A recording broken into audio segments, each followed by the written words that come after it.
Water and climate are deeply connected, and as we face increasing challenges like extreme weather events, water scarcity and pollution, working together is more important than ever.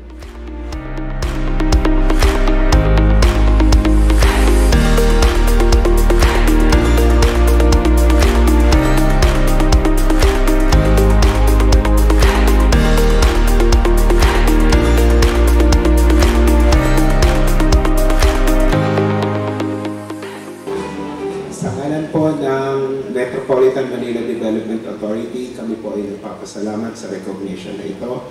Makakaasa po kayo na kami po ay patuloy na magpapatupad ng mga programa para po sa malinis na tubig at daloy nito. Salamat po at magandang